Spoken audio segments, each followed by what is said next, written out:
Numa única tarde de outono, Aurora Quintanilha perdeu tudo aquilo que acreditava ser para sempre.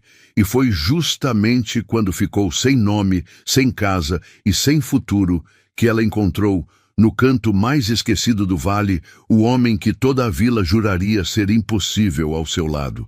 Você já parou para imaginar o que se passa no coração de alguém que um dia foi reverenciada por todos e da noite para o dia virou o assunto preferido das línguas afiadas, o riso disfarçado atrás dos leques de renda?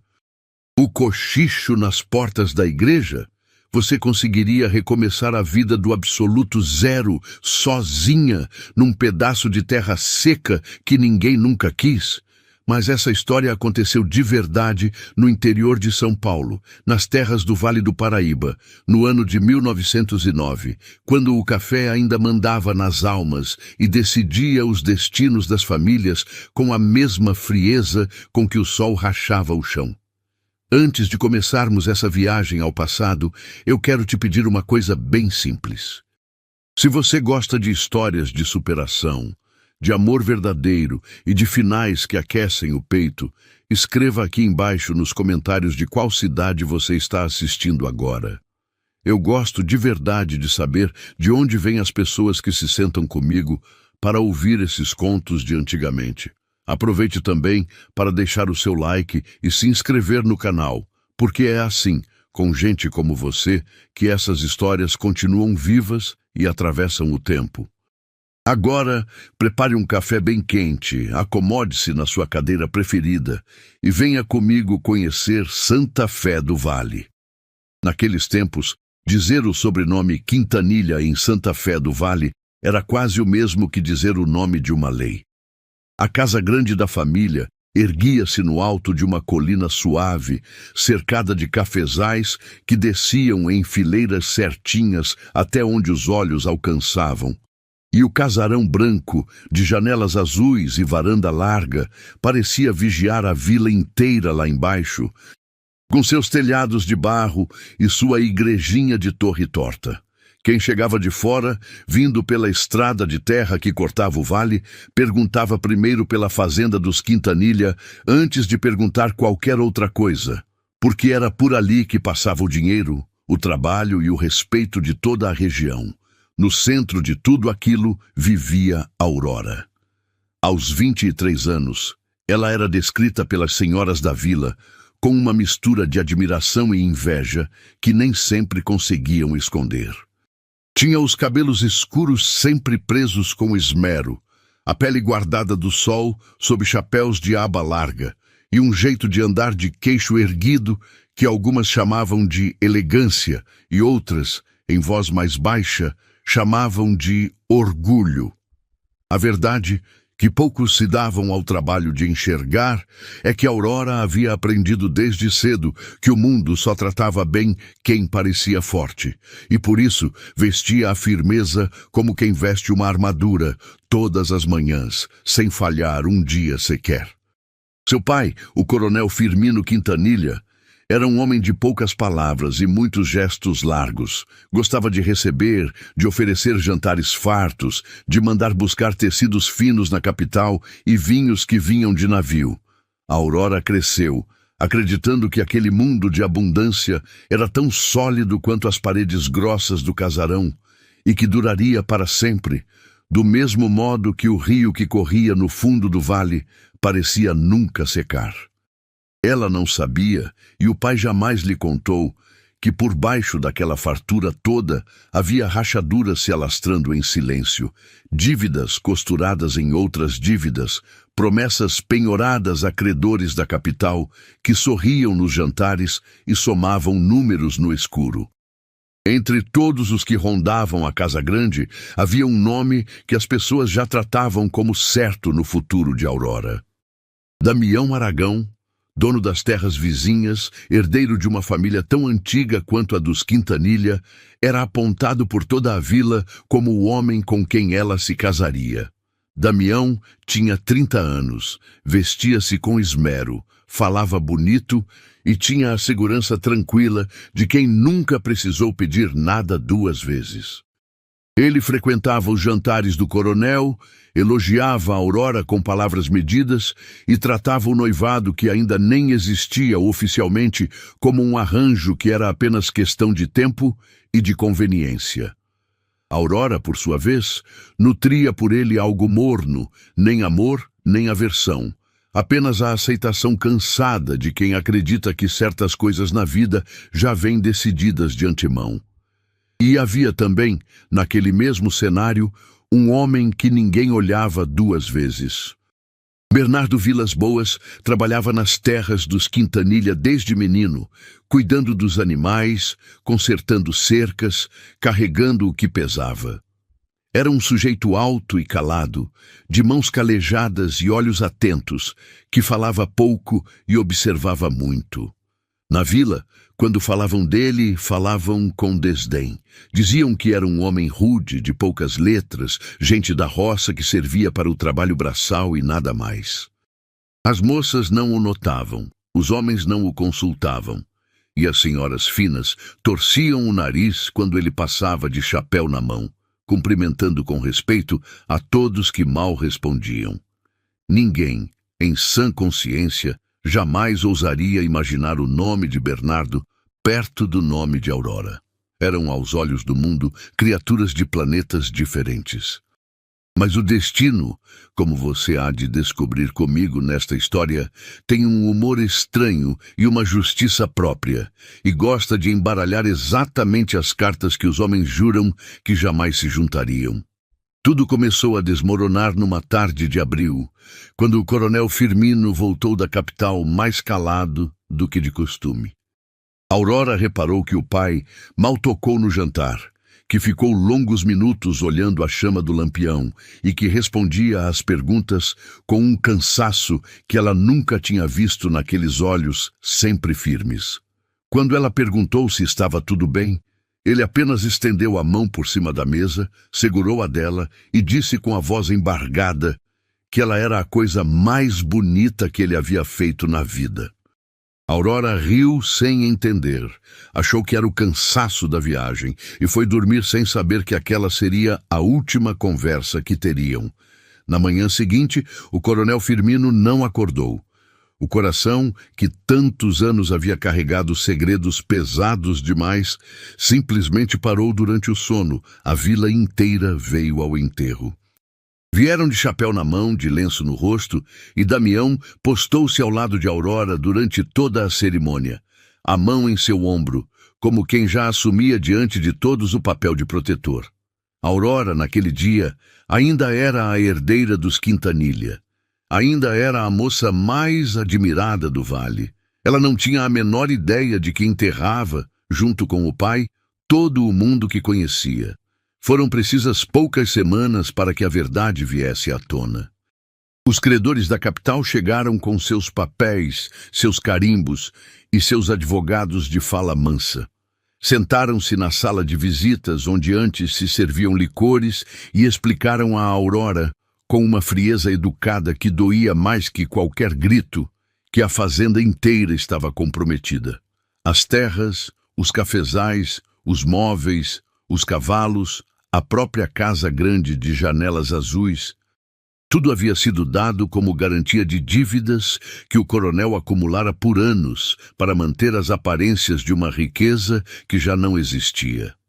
Aurora ouviu tudo de pé, com as mãos cruzadas, sem deixar uma lágrima cair na frente daqueles homens, porque a armadura que ela vestia desde menina não permitia menos que isso. Mas por dentro, ela sentia o chão se abrir. Nos dias que se seguiram, Aurora aprendeu uma das lições mais amargas que a vida tinha guardado para ela.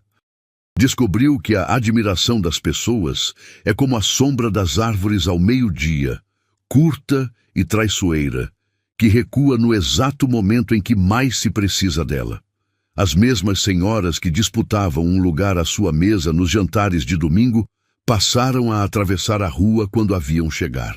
As mesmas moças que copiavam seus vestidos e imitavam o seu jeito de falar, agora cochichavam atrás dos leques e riam baixinho quando ela passava.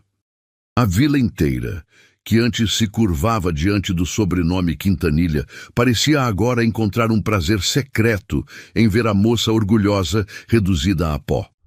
Aurora caminhava pela praça de queixo erguido, como sempre, mas cada cochicho era uma agulha, cada riso disfarçado era uma pedra, e a armadura que ela vestia desde menina começava, pela primeira vez, a rachar.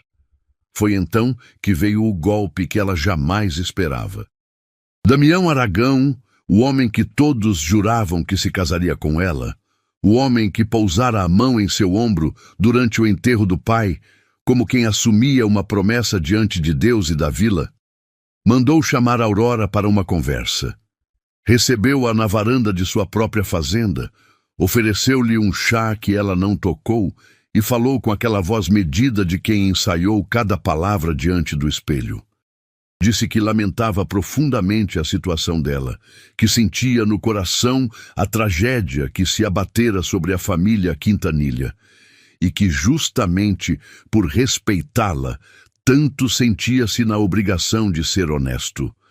Explicou que um homem da posição dele tinha responsabilidades, compromissos com o nome da própria família, com a memória dos pais, com o futuro dos negócios.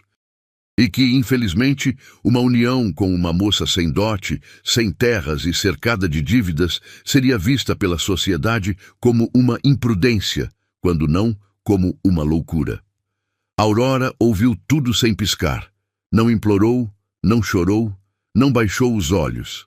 Apenas perguntou com uma calma que assustou o próprio Damião, se era isso então que valia o respeito que ele tanto dizia ter por ela. Ele desviou o olhar, mexeu na xícara e respondeu que ela um dia entenderia, que a vida era feita de escolhas práticas e que ele torcia sinceramente para que ela encontrasse o seu caminho. Aurora levantou-se, agradeceu o chá que não bebeu com uma ironia que passou despercebida e saiu daquela varanda com as costas tão retas quanto entrara.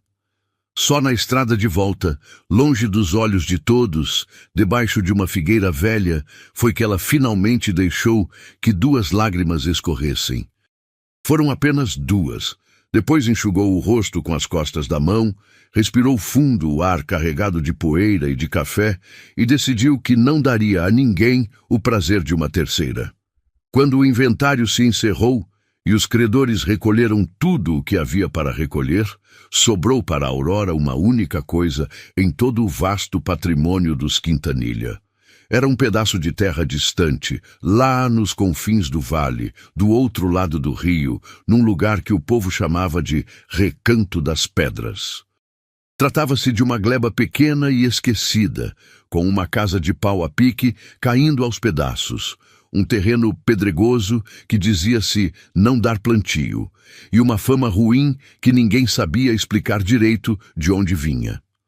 O coronel Firmino havia comprado aquele lote anos antes por motivos que ninguém entendeu, e nunca fizera nada com ele. Os credores torceram o nariz para a terra ruim, avaliaram-na em quase nada e deixaram-na para a herdeira como quem joga uma migalha a um mendigo, mais por formalidade que por generosidade. A vila riu. Riu da herdeira dos Quintanilha, que agora era dona de um casebre no fim do mundo. As línguas afiadas tiveram dias de festa.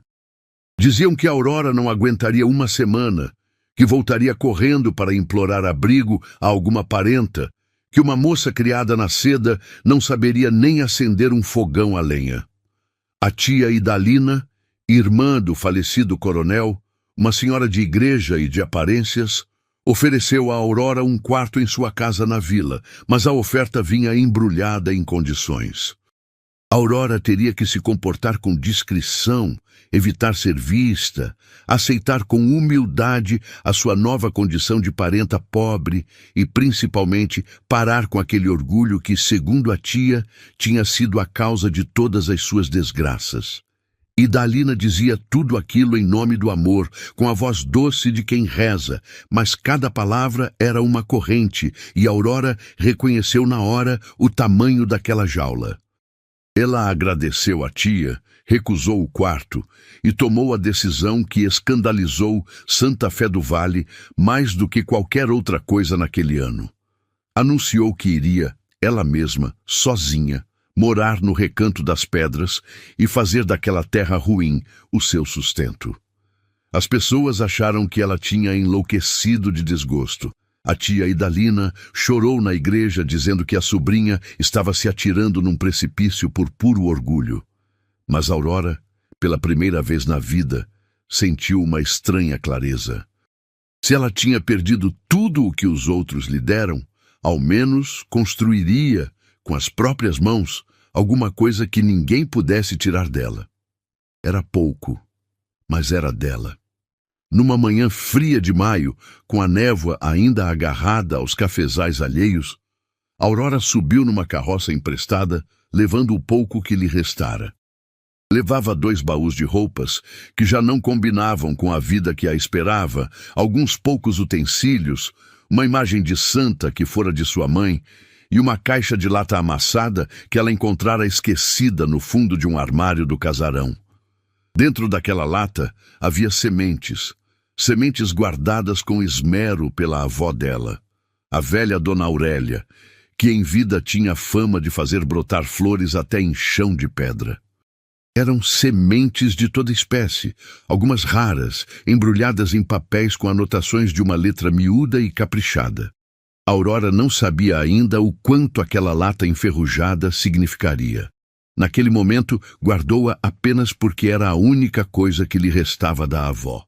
A única pessoa que em toda a sua infância a havia abraçado sem cobrar nada em troca. A viagem até o Recanto das Pedras foi longa e silenciosa. A estrada descia para o fundo do vale, atravessava o rio por uma ponte de madeira que rangia a cada tábua e seguia por um caminho cada vez mais estreito, engolido pelo mato dos 2 lados. Quanto mais avançavam, mais o coração de Aurora apertava.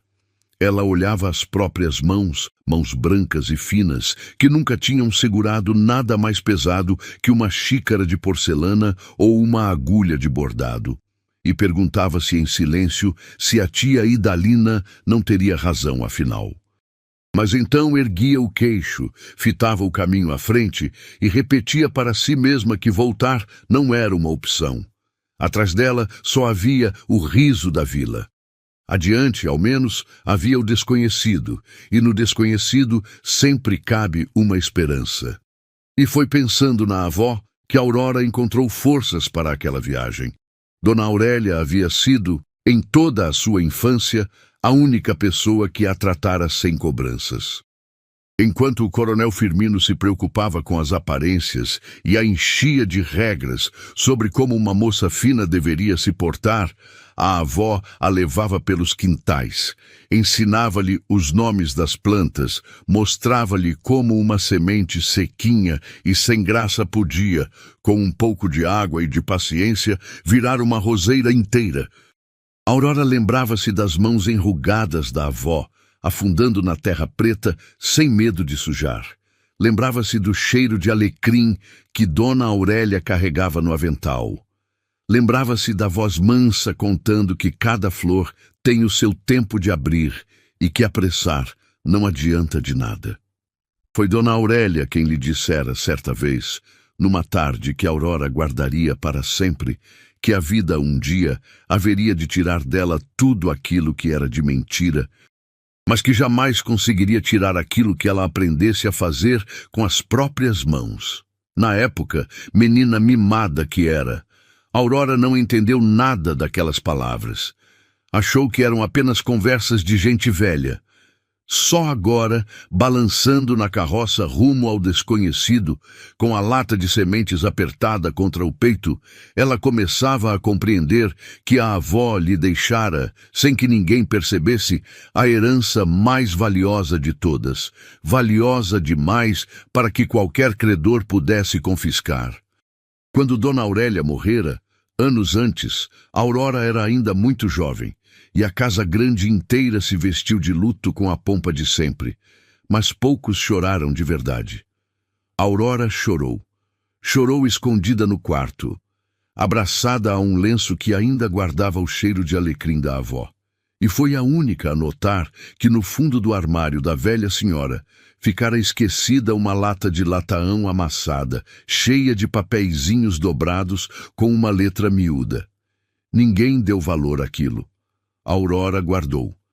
Não sabia explicar por quê, mas guardou e levou aquela lata consigo por todos os cômodos e por todas as mudanças da vida, sem nunca abrir, como quem guarda um pedaço de afeto para uma hora de necessidade que ainda não sabia que viria. Agora, a hora tinha chegado, e Aurora pressentia, sem ainda entender direito, que aquele pedaço de afeto guardado seria a sua salvação. Quando a carroça finalmente parou, ao cair da tarde, diante daquilo que seria o seu novo lar, Aurora desceu devagar e ficou olhando em silêncio. A casa era ainda pior do que diziam. As paredes de pau a pique estavam esburacadas, deixando ver o barro e as varas por baixo. O telhado tinha falhas por onde o céu espiava. A porta pendia torta de uma única dobradiça enferrujada, e o mato havia tomado conta de tudo, subindo pelas paredes, invadindo o que um dia fora um terreiro. Um silêncio pesado pairava sobre o lugar, quebrado apenas pelo canto distante de um pássaro e pelo sussurro do vento entre as folhas. O carroceiro, um homem velho e supersticioso, descarregou os baús com pressa, recusou-se a entrar na casa, benzeu-se 2 vezes e foi embora antes que a noite caísse, deixando Aurora sozinha diante das ruínas do seu recomeço. A primeira noite no Recanto das Pedras foi a mais longa da vida de Aurora. Ela varreu como pôde um canto da casa, estendeu um colchão fino sobre o chão de terra batida e acendeu uma vela que tremia a cada sopro de vento que entrava pelas frestas. Os ruídos da mata eram muitos e desconhecidos. Cada estalo de galho, cada pio de coruja, cada farfalhar no escuro fazia o seu coração disparar. Ela, que dormira a vida inteira em lençóis de linho, atrás de portas sólidas e janelas trancadas, agora encolhia-se sozinha numa casa sem porta, ouvindo a respiração da floresta. Abraçou os joelhos, fitou a chama da vela e por um instante quase deixou que o medo a vencesse. Mas então pensou na avó, na velha Dona Aurélia, que costumava dizer que a terra nunca abandona quem a respeita e que toda semente, por menor que seja, carrega dentro de si uma floresta inteira. Aurora apertou a lata de sementes contra o peito, como quem abraça uma promessa, e assim, entre o medo e a teimosia, adormeceu. Acordou com o canto dos galos de alguma propriedade distante e com a luz fria da madrugada entrando pelos buracos do telhado. Por um segundo, no limbo entre o sono e a vigília, esqueceu-se de onde estava e esperou ouvir os passos das criadas, o cheiro do café sendo coado na cozinha do casarão. Mas a realidade veio logo, fria e nítida. Aurora levantou-se, sentindo o corpo dolorido pela noite no chão duro, e saiu para enfrentar, à luz do dia, o tamanho do desafio que havia escolhido. À claridade, o lugar revelava-se ainda mais desolado e, ao mesmo tempo, estranhamente bonito. Havia uma nascente de água limpa brotando entre as pedras nos fundos do terreno. Havia árvores antigas de tronco retorcido. Havia um silêncio que, agora, já não parecia tão ameaçador, mas quase generoso. Aurora respirou fundo, arregalou as mangas do vestido mais simples que tinha e tentou começar. Foi aí que descobriu a verdadeira dimensão da sua ignorância. Não sabia acender o fogão a lenha. Não sabia onde buscar a água sem se molhar inteira. Não sabia distinguir uma erva boa de uma erva daninha. Tentou capinar um pedaço do terreiro e em poucos minutos as mãos finas estavam em carne viva, as palmas ardendo, os dedos sangrando. Tentou consertar a porta e quase a derrubou de vez. Tentou tirar água da nascente com um balde e voltou ensopada e frustrada. O sol subiu, O calor apertou e Aurora, no meio daquele terreiro tomado pelo mato, finalmente sentou-se numa pedra e permitiu-se, pela primeira vez desde a morte do pai, chorar de verdade. Chorou com vontade, com sons que ela nem sabia que existiam dentro de si. Chorou pela casa perdida, pelo pai morto, pelo noivo covarde, pela vila cruel, pelas mãos feridas, pela vergonha de não saber fazer nada que prestasse. Chorou tudo aquilo que a armadura nunca tinha deixado sair. Foi exatamente nesse momento, quando ela se sentia mais sozinha em todo o mundo, que ouviu o ruído de passos firmes no caminho. Aurora ergueu o rosto molhado, depressa enxugou as lágrimas com as costas das mãos feridas e tratou de recompor o queixo erguido por puro instinto. Pelo atalho que cortava a mata, surgiu a figura alta e larga de um homem a pé, com um chapéu de palha gasto, uma enxada apoiada no ombro e um embrulho de pano na outra mão. Levou um instante para que ela o reconhecesse, e quando o reconheceu, não soube se ficava aliviada ou ainda mais constrangida. Era Bernardo Vilas Boas, o trabalhador calado das antigas terras da sua família, o homem que a vila inteira tratava como gente menor. Bernardo parou a uma distância respeitosa, tirou o chapéu da cabeça e cumprimentou-a com um aceno breve. Não comentou os olhos vermelhos dela, não comentou as mãos feridas, não comentou a casa caindo aos pedaços. E Aurora, mais tarde, perceberia que aquela ausência de comentários tinha sido a primeira gentileza que alguém lhe oferecera em muitas semanas. Ele explicou, com poucas palavras e a voz baixa, que soubera na vila que a senhorita Aurora tinha vindo morar no Recanto das Pedras sozinha. Disse que conhecia bem aquela terra, que tinha trabalhado naquelas bandas em tempos antigos, e que, se ela permitisse, gostaria de ajudar a pôr a casa de pé. Aurora, com o orgulho ainda em carne viva, perguntou de modo seco quanto ele cobraria por isso, porque deixou claro, com a voz dura, que não aceitava esmola de ninguém.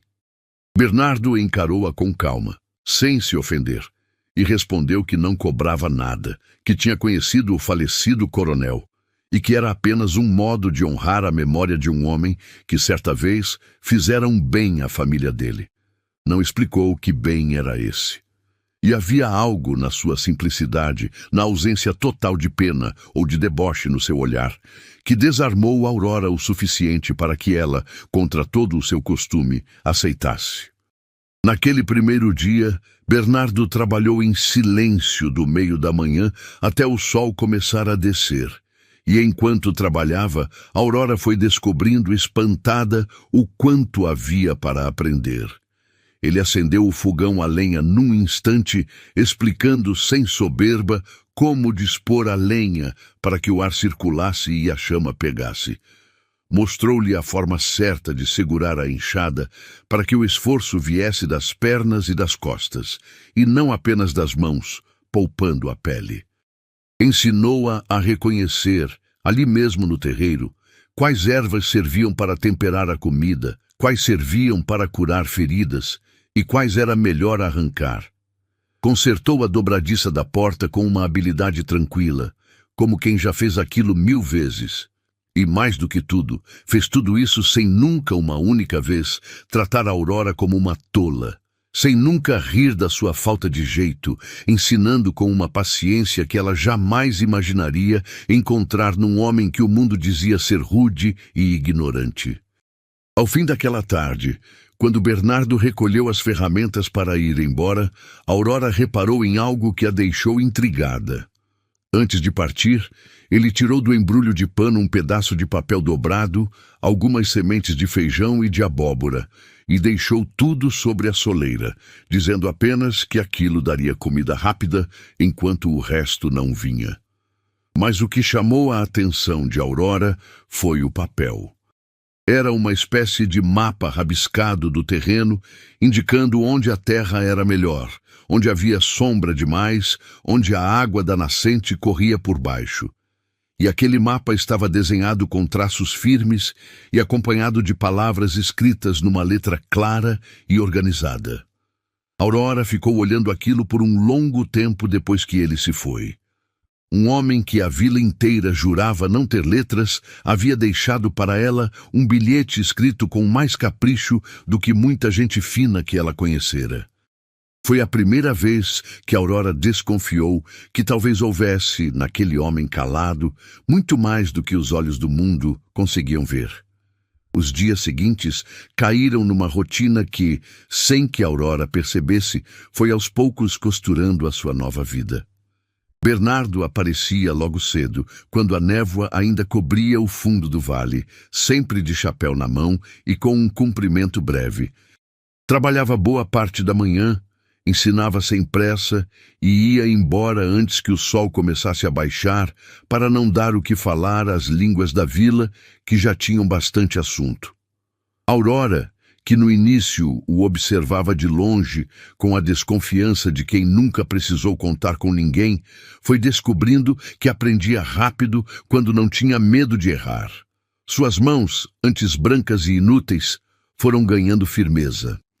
As bolhas viraram calos, os calos viraram força, e a força aos poucos virou um orgulho novo, diferente do antigo, um orgulho que vinha de dentro e não do espelho dos outros.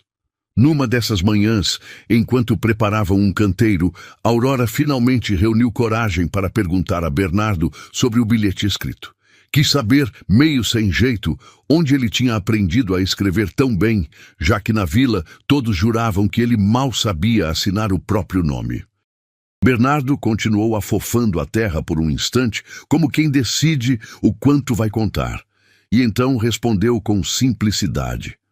Contou que, quando menino, fora ajudante na sacristia da Igreja Velha e que o antigo padre, um homem bondoso já falecido, percebera nele uma curiosidade rara e o ensinara a ler e a escrever às escondidas, nas tardes vagas, usando os livros empoeirados da paróquia. Disse que lia tudo o que caía em suas mãos, almanaques, jornais velhos, tratados de plantio, histórias de outras terras, e que guardava o que aprendia para si, porque tinha descoberto cedo que um homem pobre que demonstra saber demais costuma incomodar mais do que agradar. Por isso deixava o mundo pensar que era um simplório. Era mais fácil assim, explicou sem amargura, apenas com a serenidade de quem fez as pazes com a própria sorte. Aurora ouviu aquilo em silêncio e sentiu uma vergonha tardia ao lembrar de quantas vezes, na vida antiga, ela mesma havia passado por aquele homem sem vê-lo de verdade. Foi também por esses dias que Aurora abriu a lata de sementes da avó. Sentou-se com Bernardo à sombra de uma árvore e juntos foram desembrulhando os papeizinhos com a letra miúda de Dona Aurélia. Havia sementes de hortaliças comuns, mas havia também algumas que fizeram os olhos de Bernardo brilharem de um jeito que Aurora nunca tinha visto. Eram sementes de uma variedade antiga de flores e de árvores frutíferas que, segundo ele, já quase não se encontravam mais na região, guardadas com um cuidado que só quem ama a terra de verdade consegue ter. Bernardo manuseou aqueles pacotinhos com uma delicadeza quase reverente e disse a Aurora que a avó dela devia ter sido uma mulher e tanto, porque aquelas sementes valiam mais do que muito ouro, não pelo preço, mas pelo que eram capazes de fazer brotar. Naquela tarde, eles plantaram juntos as primeiras delas, lado a lado, os dedos roando a mesma terra, e Aurora sentiu, pela primeira vez em muito tempo, algo parecido com esperança criando raiz dentro do peito. O trabalho foi dando frutos devagar, como tudo o que é verdadeiro. O terreiro limpo começou a ganhar forma.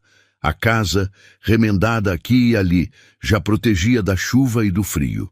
Os primeiros brotos de feijão e de abóbora romperam a terra, verdes e teimosos, e Aurora corria para vê-los toda manhã, como uma menina diante de um milagre. Bernardo, vendo o entusiasmo dela, deixava escapar de vez em quando um sorriso discreto, daqueles que mal mexem o canto da boca, mas que iluminam o olhar inteiro. E Aurora, sem querer, foi reparando nesses sorrisos. Reparava na força tranquila das mãos dele, no cuidado com que ele tratava até o menor dos brotos, na maneira como ele falava com os animais, como se eles entendessem. Eram detalhes pequenos, quase invisíveis, mas que se acumulavam dentro dela como gotas que enchem um cântaro devagar. Uma tarde, surpreendidos por uma chuva repentina de fim de inverno, os dois correram a se abrigar sob o beiral da casa, rindo da própria pressa, encharcados e ofegantes. Por um instante, ficaram ali, lado a lado, muito próximos, vendo a chuva lavar o terreiro que tanto trabalho lhes custara. Aurora percebeu que Bernardo a olhava de um jeito diferente e que ela mesma não desviava os olhos como o costume mandava.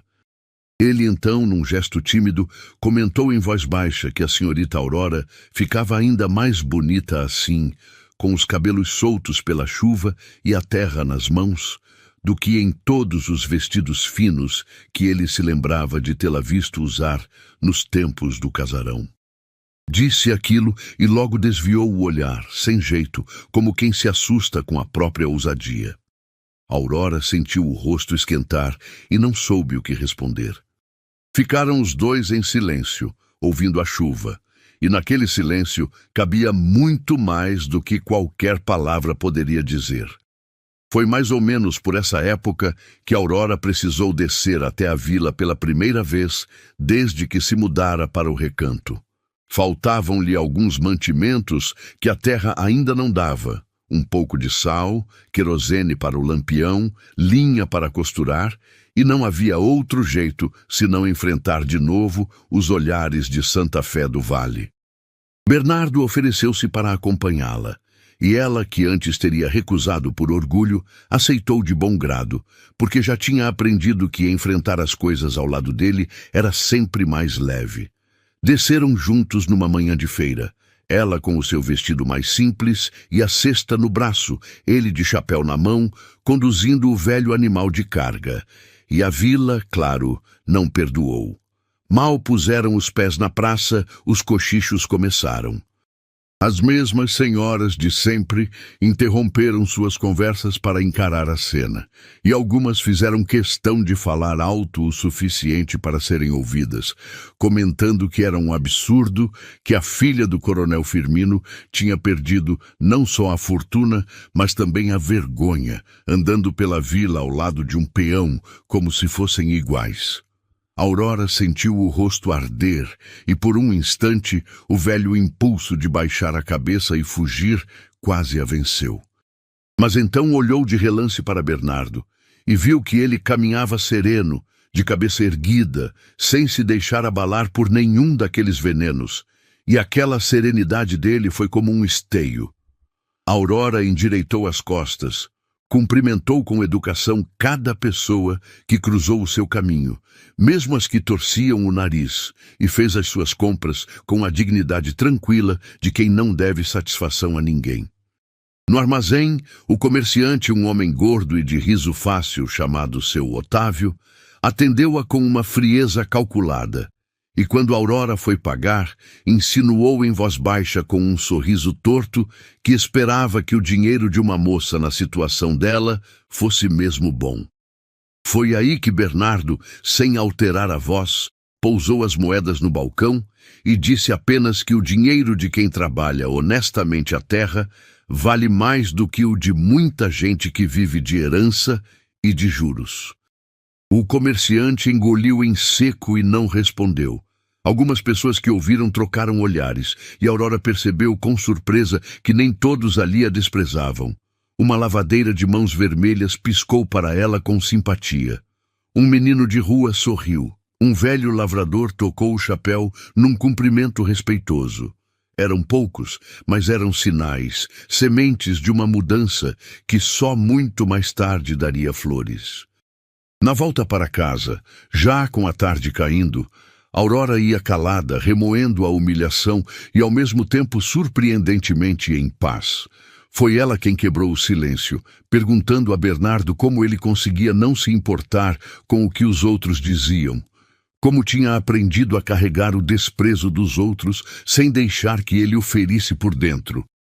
Bernardo caminhou um tempo sem responder, escolhendo as palavras como sempre fazia. E por fim, disse que aprendera cedo, ainda menino, que a opinião dos outros é como o vento, vai e vem, muda de direção conforme o dia, e que quem constrói a casa do seu valor sobre o vento acaba sempre com a casa no chão. Disse que preferia construir sobre aquilo que sabia ser verdade dentro de si, e que a verdade dentro dele era simples, que ele era um homem honesto, que trabalhava, que não devia nada a ninguém, e que isso bastava. Aurora ouviu aquilo e sentiu mais uma vez que aprendia com aquele homem lições que nenhum dos professores caros da sua infância jamais lhe ensinara. Poucas semanas depois daquela primeira ida à vila, aconteceu uma coisa que mudou para sempre o modo como Aurora se enxergava. A horta já dava bem mais do que ela e Bernardo conseguiam consumir, e foi ele quem sugeriu, com a discrição de sempre, que ela levasse o excedente para vender na feira de sábado. Aurora hesitou. Uma coisa era descer à vila para comprar o necessário. Outra, bem diferente, era expor-se atrás de uma banca. Ela, a antiga herdeira dos Quintanilha, apregoando hortaliças como qualquer lavradora. O orgulho antigo ainda mordia, mas a necessidade era maior, e havia também, no fundo, uma teimosia nova que pedia para ser posta à prova.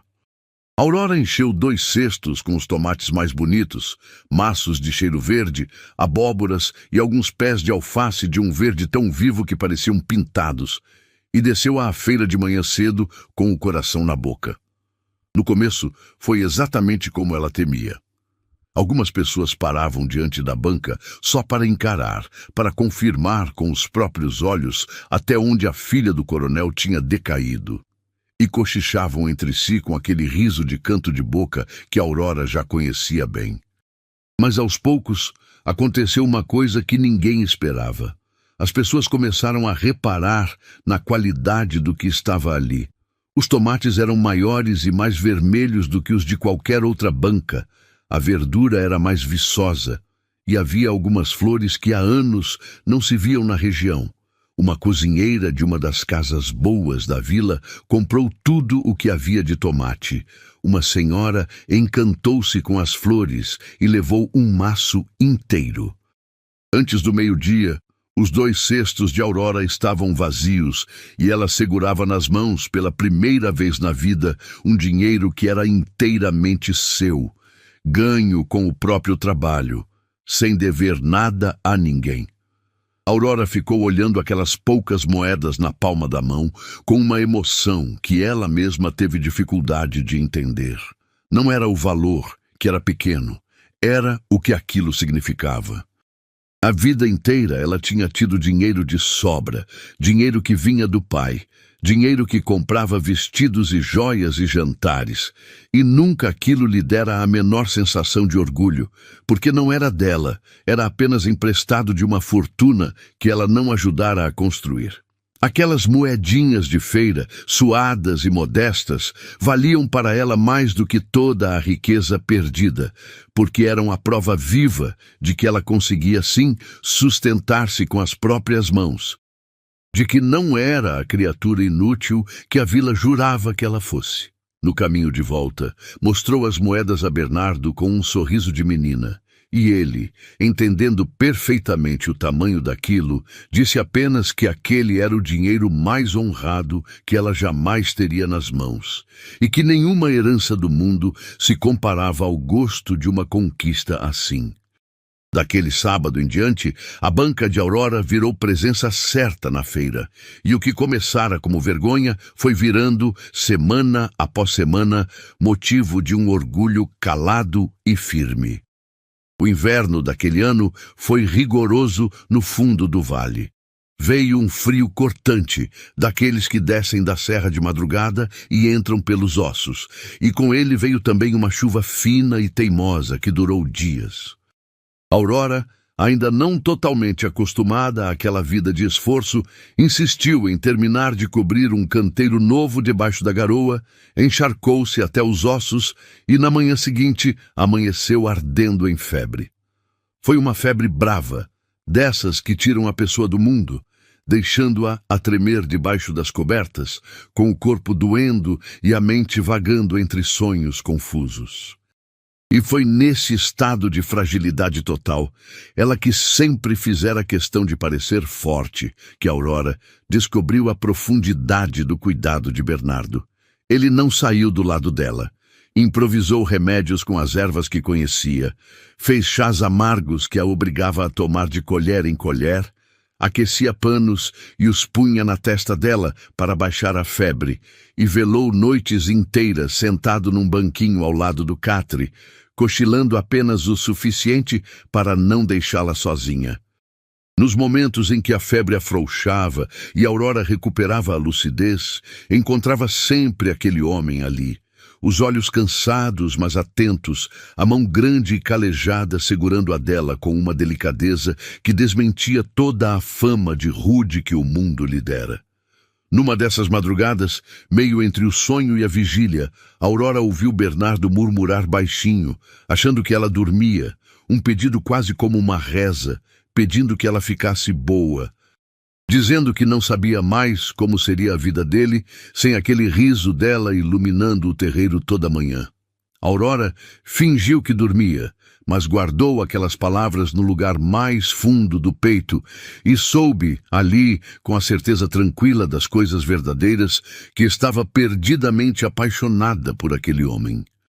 Quando a febre finalmente cedeu, dias depois, e Aurora pôde enfim levantar-se, fraca mas viva, encontrou a casa em ordem, o fogo aceso, uma sopa quente esperando, e sobre a mesa rude de madeira, um pequeno buquê de flores do campo que Bernardo havia colhido para ela. Ela olhou aquelas flores simples, olhou aquele homem que tinha cuidado dela sem pedir nada em troca, e sentiu os olhos se encherem de água. Não disseram nada um ao outro sobre o que tinha acontecido naquelas madrugadas. Não precisavam. Algumas coisas entre duas pessoas dispensam palavras, porque já foram ditas 1000 vezes nos gestos. A primavera daquele ano chegou generosa, como que para recompensar todo o sofrimento do inverno. E com ela veio a primeira grande colheita do Recanto das Pedras, aquela que Aurora jamais esqueceria enquanto vivesse. Numa manhã de céu limpo, ela saiu para o terreiro e parou, sem fôlego, diante do que viu. Onde antes havia apenas pedras e mato, estendiam-se agora canteiros fartos, carregados de tomates vermelhos, abóboras douradas, maços de couve de um verde brilhante, e ao fundo, as primeiras flores da velha Dona Aurélia desabrochando numa explosão de cores que parecia até mentira. Aurora levou as mãos ao rosto e chorou, mas dessa vez era um choro novo, um choro que ela nunca conhecera antes, o choro de quem olha para o próprio trabalho e se reconhece nele. Aquela fartura toda tinha saído das mãos dela, daquelas mesmas mãos que um dia não sabiam segurar uma enxada, e não havia na vida nenhuma seda, nenhuma joia, nenhum jantar fino que jamais lhe tivesse dado um orgulho parecido com aquele. Bernardo chegou pouco depois e encontrou-a ali, parada no meio dos canteiros, com o rosto molhado e um sorriso que não cabia no rosto. Ele entendeu na hora, porque também já sentira aquilo, e não disse nada que estragasse o momento. Apenas aproximou-se, colheu um tomate maduro, limpou-o na própria camisa e ofereceu-o a ela como quem oferece um tesouro.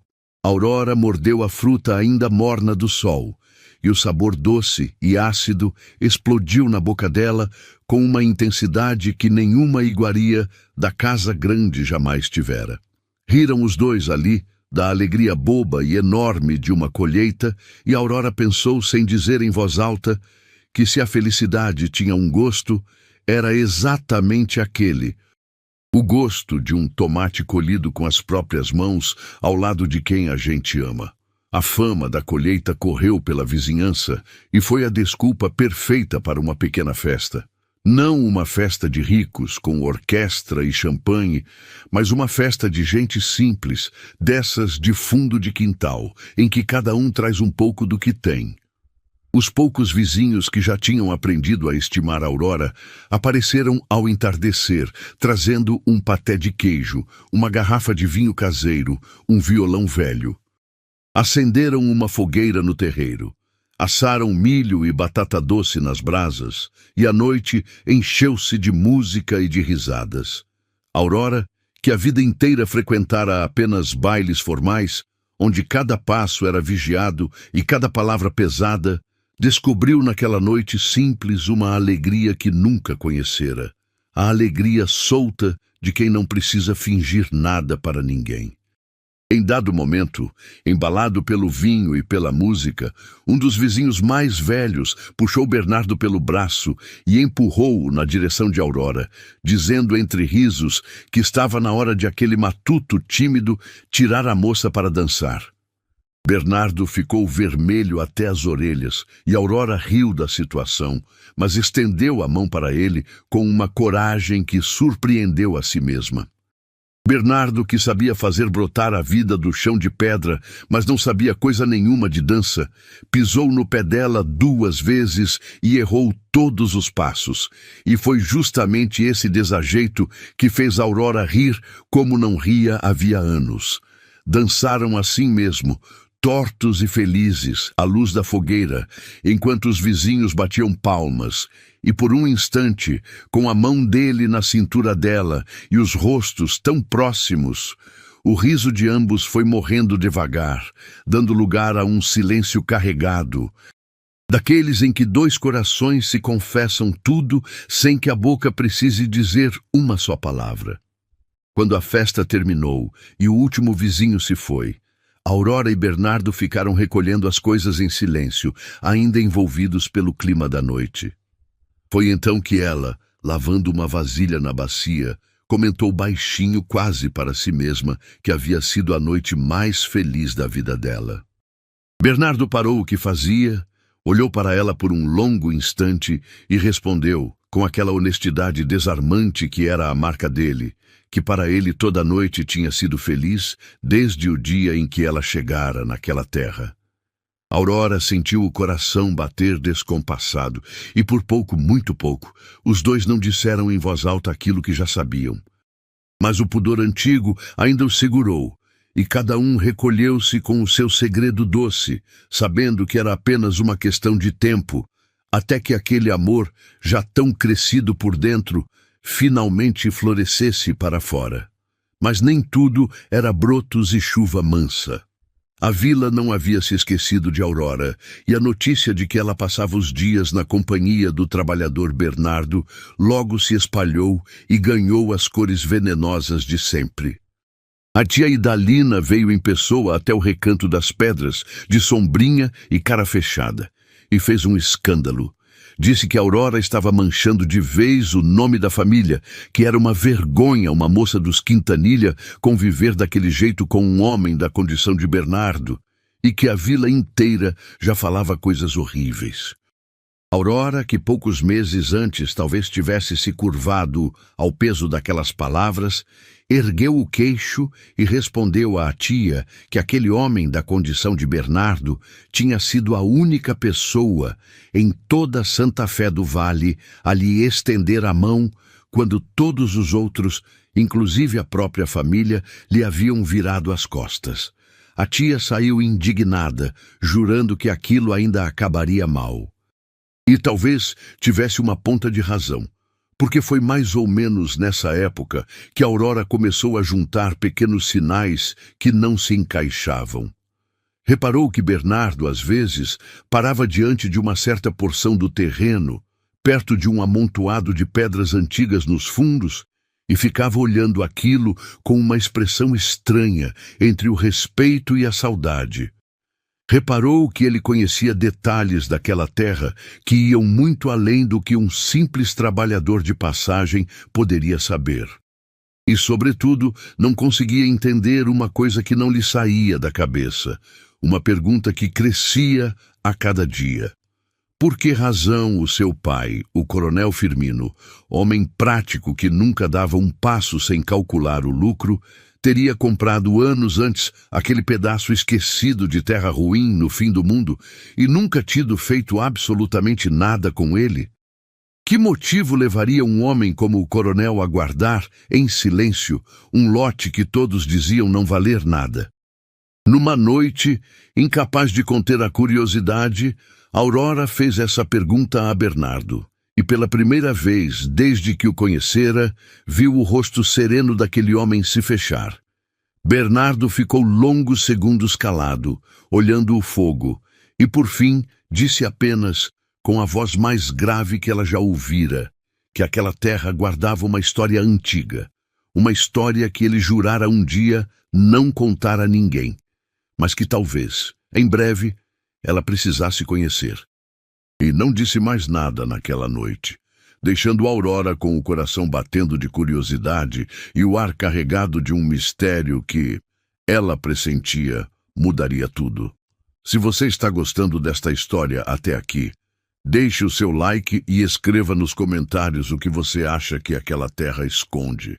Eu leio cada um de vocês e a sua presença faz toda a diferença. Agora venha comigo, porque o que Aurora estava prestes a descobrir mudaria não apenas o seu destino, mas o coração de toda Santa Fé do Vale. O tempo, no Recanto das Pedras, passou diferente do tempo da vila. Passaram-se meses sem que Aurora quase percebesse, marcados não pelo calendário, mas pelas estações da terra. O inverno seco deu lugar às primeiras chuvas da primavera, e com elas veio uma transformação que ninguém em Santa Fé do Vale teria acreditado se não visse com os próprios olhos. Aquela terra que diziam ser amaldiçoada, aquele chão de pedras que ninguém quis, começou a florescer. As sementes da velha Dona Aurélia, plantadas com tanto cuidado, brotaram em canteiros que viraram hortas, e as hortas viraram fartura. As flores raras desabrocharam em cores que há décadas não se viam na região, atraindo abelhas, passarinhos e a curiosidade de quem passava pela estrada. O que era ruína virou jardim. O que era abandono virou vida. E foi mais ou menos nesse tempo de fartura que Aurora teve a chance de devolver ao mundo um pouco do cuidado que recebera.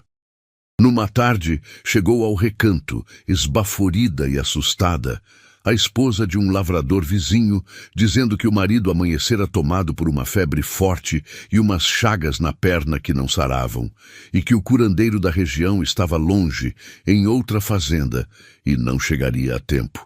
Aurora, que meses antes não saberia nem por onde começar, lembrou-se na hora de tudo o que Bernardo lhe ensinara sobre as ervas.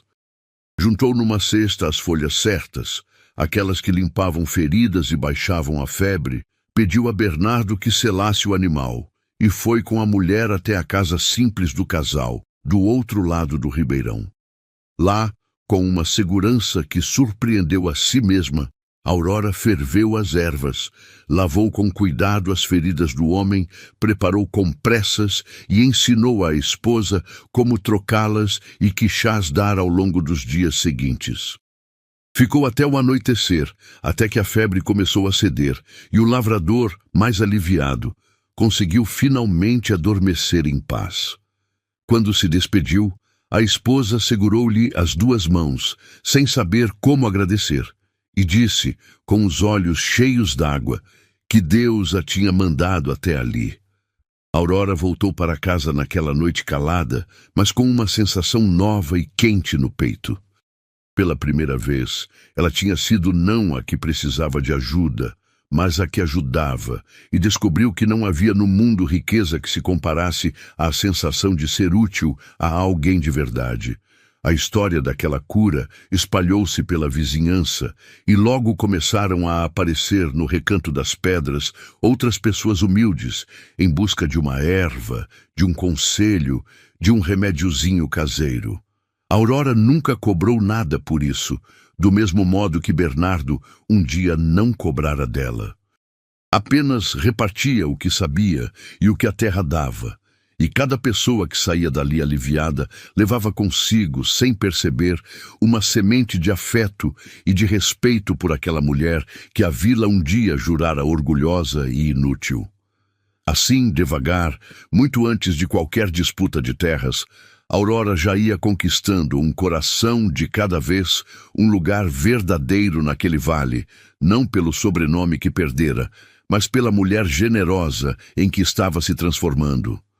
E Aurora, junto com a terra, também floresceu. A moça pálida e orgulhosa de outrora dera lugar a uma mulher de pele dourada pelo sol, mãos fortes e um riso que agora vinha fácil e verdadeiro. Ela tinha aprendido a fazer pão, a tirar leite, a curar pequenas doenças com as ervas que Bernardo lhe ensinara, a ler o céu para saber quando viria a chuva. Tinha aprendido, sobretudo, que valia muito mais o que se constrói com as próprias mãos do que tudo o que se recebe de mão beijada. E Bernardo continuava ali todas as manhãs, parte tão natural daquele lugar quanto a nascente e as árvores antigas. O que começara como ajuda tinha virado parceria, e a parceria, sem que nenhum dos dois ousasse dar nome, tinha virado outra coisa, uma coisa morna e constante que aquecia os dias de ambos. Eles riam juntos das pequenas desgraças, como quando uma cabra teimosa fugiu e os dois passaram a tarde inteira correndo atrás dela pelo mato. Conversavam até tarde à luz do fogo, e Aurora descobria, encantada, a profundidade daquele homem que o mundo julgava simplório. Bernardo conhecia histórias de terras distantes que lera em seus livros, sabia os nomes das estrelas, recitava de memória versos de poetas que ela, com toda a sua educação fina, jamais tinha ouvido falar. E havia, entre os dois, aquele jogo silencioso de olhares e de pequenos gestos que floresce entre duas pessoas que se querem antes mesmo de admitirem para si mesmas. Era a mão que se demorava um instante a mais ao passar uma ferramenta. Era o café que ela aprendera a fazer exatamente do jeito que ele gostava. Era a flor mais bonita do canteiro que ele, sem dizer nada, deixava sobre a janela da cozinha dela toda manhã. Havia uma noite da semana que se tornou sagrada para os dois, sem que jamais tivessem combinado isso. Era a noite em que, terminado o trabalho e o jantar, Bernardo trazia para junto do fogo um de seus livros antigos, daqueles que guardava embrulhados em pano para proteger da umidade, e lia para a Aurora em voz alta. Lia histórias de navegadores que cruzaram mares nunca vistos, lia sobre cidades distantes de torres douradas, lia versos de poetas que falavam de saudade, de mar, de amor e de esperança. E Aurora, que tivera os melhores professores que o dinheiro do pai podia pagar, descobria que nunca ninguém lhe ensinara nada com tanta beleza quanto aquele homem de mãos calejadas lendo a luz trêmula de um lampião. A voz grave dele dava vida às palavras, e ela fechava os olhos e via tudo, e por algumas horas aquela casinha simples no fundo do vale virava o centro do mundo inteiro. Numa dessas noites, Aurora pediu que ele lesse de novo um certo poema que falava de um homem que plantava roseiras, sabendo que talvez não vivesse para vê-las florir, e que mesmo assim plantava por amor a quem viria depois. Quando Bernardo terminou de ler, ficaram os dois em silêncio, e ela perguntou se ele acreditava naquilo, em plantar para um futuro que talvez nem se chegasse a ver. Bernardo pensou um pouco e disse que sim, que era exatamente nisso que ele acreditava, que a vida toda dele tinha sido plantar coisas sem garantia de colher, e que ele aprendera a encontrar a alegria não no fim, mas no próprio gesto de plantar. Disse que, quando era menino e perdeu tudo, jurou para si mesmo que jamais deixaria a amargura secar o seu coração como tinham tentado secar a terra da família dele, e que preferia plantar esperança a colher rancor. Aurora ouviu aquilo e compreendeu, de uma vez por todas, que estava diante do homem mais rico que jamais conhecera, ainda que ele não tivesse um único vintém no bolso. Foram essas conversas, mais do que qualquer outra coisa, que terminaram de conquistar o coração de Aurora. Ela, que fora criada para avaliar um pretendente pelo tamanho das terras e pela antiguidade do sobrenome, aprendia agora a medir um homem por aquilo que ele guardava por dentro, e descobria que Bernardo era fundo como um poço de água limpa, daqueles que quanto mais a gente conhece, mais tem para conhecer. Numa dessas noites, sem pensar muito, ela acabou contando a ele coisas que nunca contara a ninguém. Falou da solidão da infância numa casa cheia de gente, da pressão de ser sempre perfeita, do medo constante de decepcionar o pai, da sensação de que ninguém jamais a amara por ela mesma, mas sempre pelo que ela representava. Bernardo ouviu tudo sem interromper, e quando ela terminou, disse apenas, olhando-a com uma ternura que doeu de tão boa, que ele havia de verdade, não a herdeira, não o sobrenome, não a moça bonita, mas ela, Aurora, a mulher teimosa e corajosa que aprendera a fazer brotar vida das pedras. E que aquela mulher, disse ele, era a coisa mais digna de ser amada que ele jamais vira. Naquela noite, Aurora foi dormir com os olhos marejados e o peito quente, e percebeu que tinha acontecido com ela a coisa mais improvável de todas. Ela, que perdera uma fortuna, uma casa e um nome, tinha encontrado, no fundo esquecido do vale, algo que toda a riqueza do mundo jamais poderia comprar. Tinha encontrado alguém que a enxergava por inteiro e, ainda assim, escolhia ficar. E entendeu que era isso, exatamente isso, e não o ouro nem as terras que as pessoas passavam a vida inteira procurando sem nunca encontrar.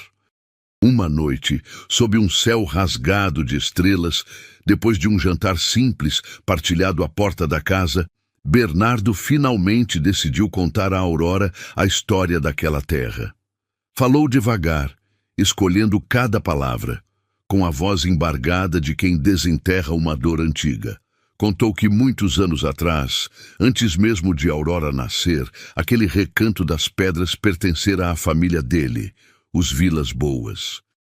Seu pai, um homem honrado e trabalhador, tinha feito daquela terra um pedaço de paraíso, com as mesmas mãos com que agora Bernardo a reerguia. Mas vieram tempos difíceis, uma seca brava, depois uma doença, e as dívidas se acumularam. Homens poderosos da região, de olho na nascente de água limpa que havia ali, espalharam então o boato de que a terra era amaldiçoada, para que ninguém a quisesse e o preço despencasse. Funcionou. A família Vilas Boas perdeu tudo. Foi obrigada a vender por uma ninharia, e o pai de Bernardo morreu pouco depois.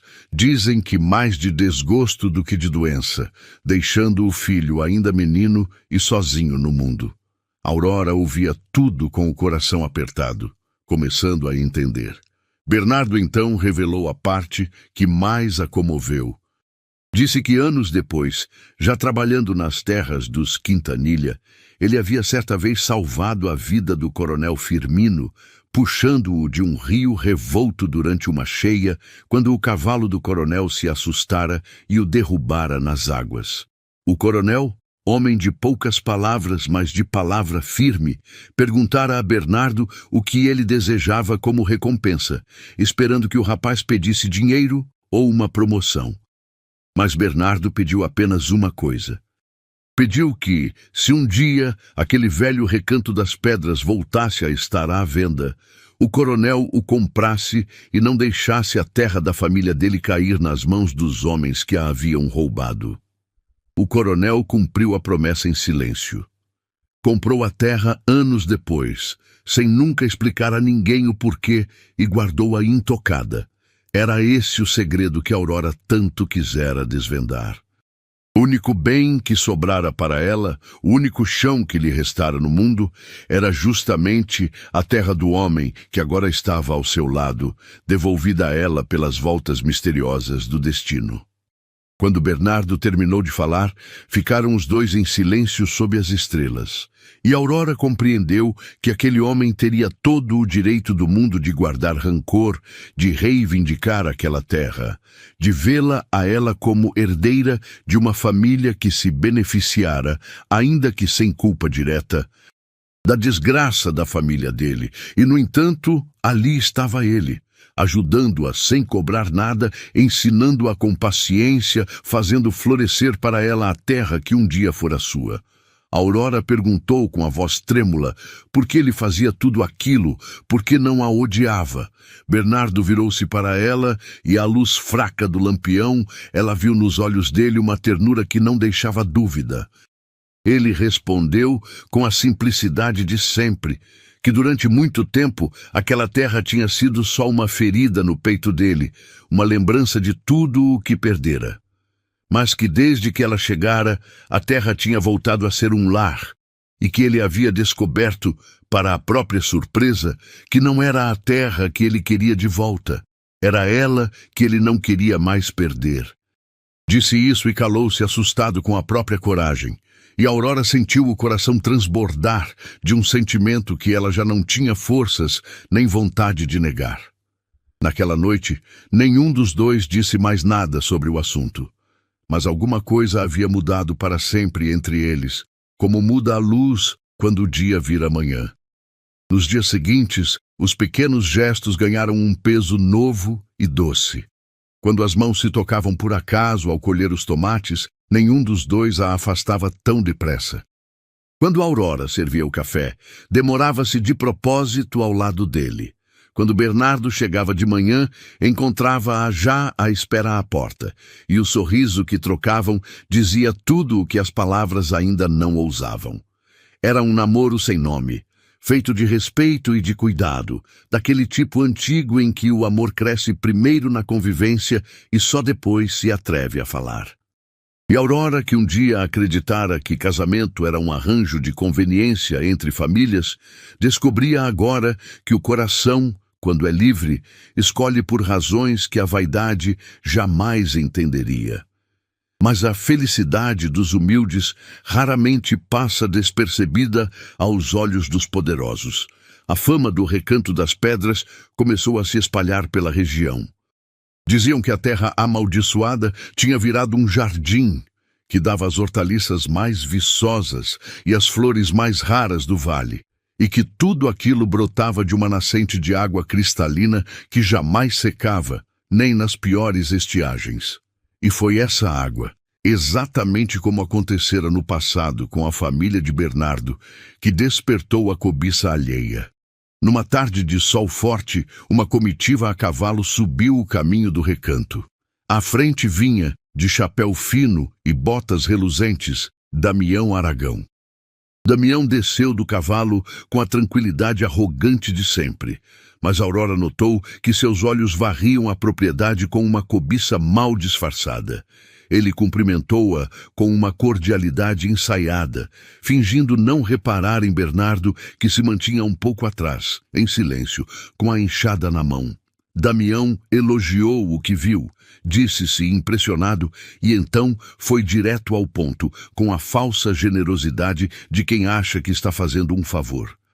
Explicou que suas terras vizinhas sofriam com a falta de água, e que ele estava disposto a comprar o Recanto das Pedras por um valor que garantiu era muito mais do que aquele chão jamais poderia valer. Disse a Aurora que ela poderia, com aquele dinheiro, voltar a viver com dignidade na vila, recuperar parte do seu antigo status, deixar para trás aquela vida de privações e de trabalho braçal que não combinava com uma moça do seu berço. Houve um tempo em que aquela proposta teria seduzido Aurora. Voltar à vila, recuperar o conforto, calar as línguas que a humilharam. Mas a Aurora que ouvia Damião agora já não era a mesma. Ela olhou para os canteiros floridos que regara com o próprio suor, olhou para a casa que reerguera pedra por pedra, olhou para Bernardo e entendeu com uma clareza definitiva o que de fato tinha valor na sua vida. Respondeu a Damião com uma calma firme que aquela terra não estava à venda por dinheiro nenhum do mundo. Damião sorriu sem acreditar, achou que era manha de negociação e dobrou a oferta. Aurora repetiu no mesmo tom sereno que ele não tinha entendido. Não era questão de preço. Aquela terra era o seu lar, era a história de pessoas que ela amava, e não havia ouro no mundo que comprasse aquilo. O sorriso de Damião desapareceu. Foi aí que o homem cordial deu lugar ao homem ferido no orgulho. Ele olhou de Aurora para Bernardo e de Bernardo para Aurora, e nos seus olhos acendeu-se uma compreensão cruel. Com a voz agora carregada de desprezo, perguntou se era verdade o que a vila andava murmurando, se a herdeira dos Quintanilha tinha mesmo se rebaixado a ponto de se enredar com um simples capataz, um homem sem nome, sem terra e sem futuro. Disse coisas duras, coisas pensadas para ferir. Lembrou a Aurora tudo o que ela tinha sido e tudo em que se transformara. E riu-se de Bernardo, chamando-o de aproveitador que só queria a terra de volta através da cama de uma mulher desesperada. Bernardo, que até ali tinha permanecido calado por respeito, deu um passo à frente. Não ergueu a mão, não ergueu a voz. Mas havia em sua serenidade uma força que fez até Damião recuar meio passo. Bernardo disse, olhando o outro firme nos olhos, que podia ser pobre. Podia não ter nome que enchesse a boca da vila, mas que tinha algo que nem todo o dinheiro dos Aragão jamais comprara, que era a consciência limpa e o respeito daquela mulher, conquistado dia a dia no trabalho honesto e na verdade.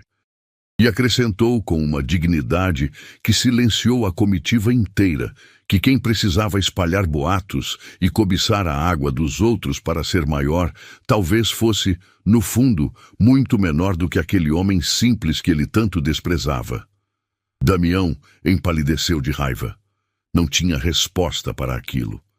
Montou de volta no cavalo e, antes de partir, lançou uma ameaça que pairou no ar como uma nuvem escura.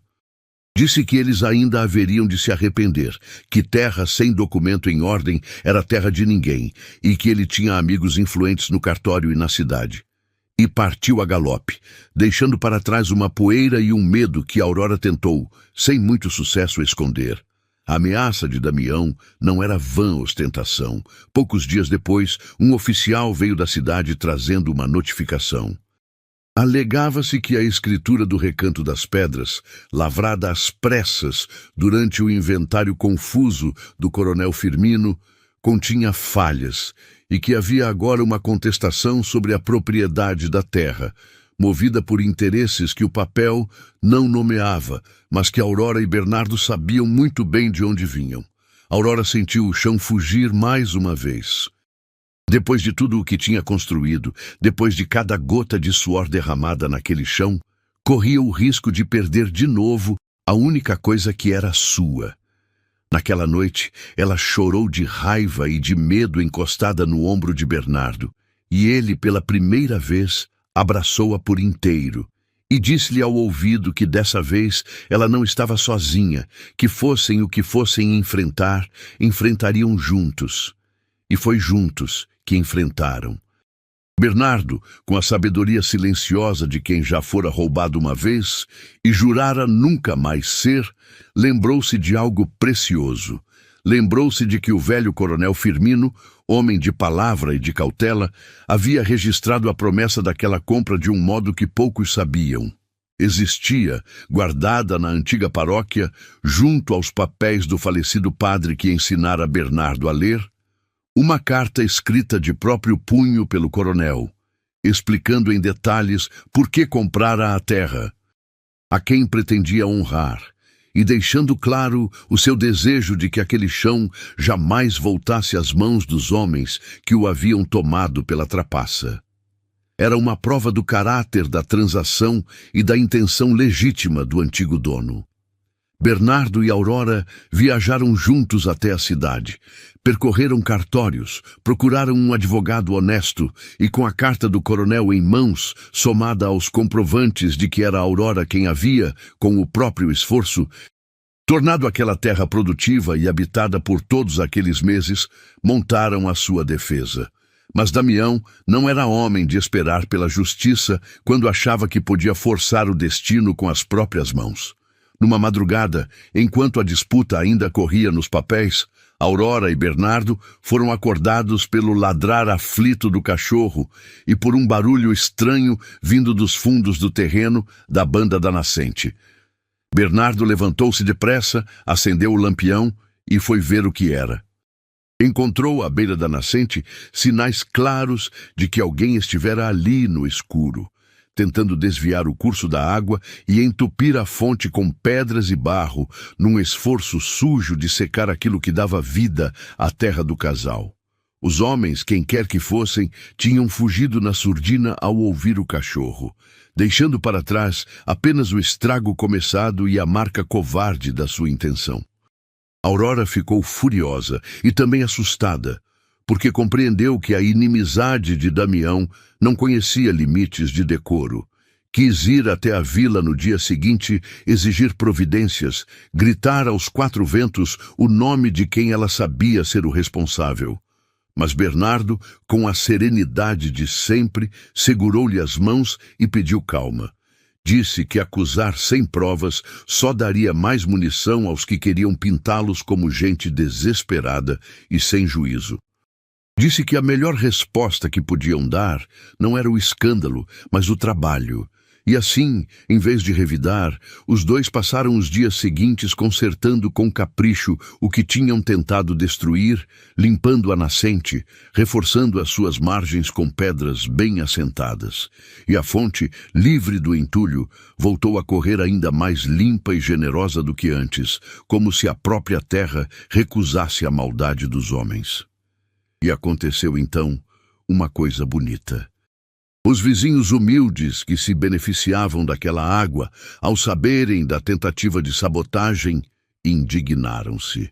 Sem que ninguém pedisse, alguns dos homens da redondeza passaram a se revezar, noite após noite, fazendo vigília silenciosa pelos arredores do Recanto das Pedras, sentados junto a uma fogueira, conversando baixo, protegendo aquela fonte que tinha virado símbolo de algo maior do que apenas água. Aurora, que um dia se julgara sozinha no mundo, via agora homens simples que mal a conheciam guardando o seu sono, e entendeu, com o coração apertado de gratidão, que a vida lhe tirara uma família de sangue que a abandonara, mas estava lhe dando em troca uma família escolhida, feita de gente que o mundo chamava de pequena, mas cujo coração era do tamanho do vale inteiro. As tentativas de Damião, em vez de afundá-los, só faziam unir cada vez mais aquela gente em torno deles. Foi por essa época que Aurora deu talvez a maior prova da mulher em que tinha se transformado. Cansada de ser assunto de boca em boca, de saber que pelas costas a chamavam de louca, de desonrada, de moça que se rebaixara, ela decidiu que não se esconderia mais. Num domingo de missa, em vez de evitar a vila como vinha fazendo, pôs o seu melhor vestido simples, prendeu os cabelos com esmero e desceu até a igreja de cabeça erguida, ao lado de Bernardo, diante de toda a santa fé do vale reunida na praça. Houve um silêncio quando os dois apareceram, aquele silêncio denso dos julgamentos prestes a serem ditos. Mas Aurora não baixou os olhos. Foi ela mesma quem falou, com uma voz clara que atravessou a praça inteira. Disse sem raiva, mas sem medo, que sabia muito bem o que andavam falando dela e que tinha vindo ali diante de todos para dizer de uma vez o que pensava. Disse que um dia tivera tudo aquilo que aquela gente admirava, o dinheiro, o nome, os vestidos vindos da capital, e que descobrira do pior modo possível que nada daquilo valia um único dia de trabalho honesto ou um único gesto de bondade verdadeira. Disse que o homem que estava ao seu lado, aquele que tantos desprezavam, era mais digno do que muito coronel de sobrenome ilustre que ela conhecera, porque a dignidade dele não vinha do que ele tinha, mas do que ele era. E terminou dizendo, com a voz firme, que não pedia a aprovação de ninguém, porque tinha aprendido na marra que a única aprovação que de fato importa é a da própria consciência diante de Deus. As palavras de Aurora caíram sobre a vila como uma chuva que limpa o ar depois de muito tempo abafado. Houve quem torcesse o nariz, claro, porque sempre há. Mas houve muitos mais que baixaram os olhos, envergonhados de si mesmos, lembrando das vezes em que tinham rido ou cochichado. E houve até quem se aproximasse depois da missa para apertar a mão dela e a de Bernardo, num gesto tímido de respeito que valia mais do que 1000 elogios. Aquele dia ficou marcado na memória da vila como o dia em que a herdeira que perdera tudo se mostrou, afinal, mais rica de caráter do que jamais fora de bens. E muita gente, voltando para casa naquele domingo, foi pensando calada que talvez tivesse julgado errado e que talvez a verdadeira vergonha não estivesse em Aurora, mas em quem a apontara. Bernardo, no caminho de volta, ia calado, mas Aurora percebeu que os olhos dele brilhavam de um orgulho contido. Ele disse, depois de um longo silêncio, que em toda a vida nunca tinha visto ninguém, homem ou mulher, ter tanta coragem quanto ela tivera ali, sozinha, diante de toda aquela gente. E Aurora respondeu, com um sorriso, que não estava sozinha coisa nenhuma, que estava com ele, e que era exatamente por isso que tinha tido coragem. Porque havia descoberto que o amor verdadeiro não nos deixa menores e mais medrosos, como ela sempre imaginara, mas ao contrário, nos faz maiores, mais corajosos, mais capazes de ser exatamente quem nós somos. A disputa não foi rápida nem fácil. Houve dias de angústia, idas e vindas, esperas em corredores frios de repartições. Mas durante todo esse tempo, algo bonito e inesperado começou a acontecer em Santa Fé do Vale. A história da moça que perdera tudo e reerguera a vida com as próprias mãos, e do homem humilde e digno que estava ao seu lado, tinha tocado o coração do povo simples da região. Os mesmos vizinhos que um dia riram de Aurora começaram a olhá-la de outro jeito. Lavradores, lavadeiras, pequenos comerciantes, gente que conhecia na pele o que era ser desprezado pelos poderosos, começaram a tomar o partido do casal. Alguns testemunharam a favor deles. Outros apareciam no recanto das pedras, trazendo um saco de mantimentos, uma palavra de ânimo, uma oração. A solidariedade dos humildes, tão silenciosa e tão poderosa, foi se erguendo como um muro em torno daquele amor que tantos haviam condenado. Até a tia Idalina, abalada ao ver a sobrinha enfrentar com tanta dignidade uma luta tão injusta, e talvez tocada por uma vergonha tardia de seus próprios julgamentos, acabou aparecendo um dia no recanto. Veio sem sombrinha e sem cara fechada, veio com os olhos baixos e confessou a Aurora que tinha errado, que tinha se importado mais com o que os outros diriam do que com a felicidade da própria sobrinha. Pediu perdão. E Aurora, que aprendera com a terra que o rancor é uma semente que só dá espinhos, abraçou a tia e perdoou. Naquele abraço, alguma coisa se curou, não só entre as duas, mas dentro da própria Aurora, que finalmente pousava a velha armadura que carregara a vida inteira. Se você chegou até aqui, eu sei que você também está torcendo com todas as forças por esse casal, então deixe o seu comentário e o seu like para essa história chegar a mais corações. Porque o que vem agora é a parte que você estava esperando desde o começo. Numa manhã clara de fim de primavera, depois de semanas de espera, veio enfim a decisão. A justiça reconheceu a legitimidade da posse de Aurora. A carta do coronel, o testemunho do povo e a prova do trabalho honesto pesaram mais do que toda a influência que Damião Aragão tentara comprar. O recanto das pedras era, em definitivo, dela. A trapaça que um dia destruíra a família de Bernardo não se repetiria. Quando o mensageiro trouxe a notícia, Aurora e Bernardo estavam justamente no meio do terreiro, entre os canteiros floridos, e por um instante nenhum dos dois conseguiu falar. Depois Aurora soltou um riso que era quase um choro, e Bernardo, num gesto que surpreendeu a ambos, ergueu-a do chão num abraço, e os dois rodopiaram ali, sob o sol, rindo e chorando ao mesmo tempo, enquanto as flores da velha Dona Aurélia balançavam ao vento como se também comemorassem. Naquela mesma noite, sob o céu que tinha sido testemunha de tantas conversas, Bernardo fez aquilo que há meses ensaiava no silêncio do coração. Esperou que o jantar terminasse, levou Aurora até a beira da nascente, onde a água refletia a lua cheia, e ali, com as mãos tremendo mais do que jamais tinham tremido em todo o trabalho duro da vida, tirou do bolso um pequeno anel. Não era um anel de ouro, nem de pedras preciosas.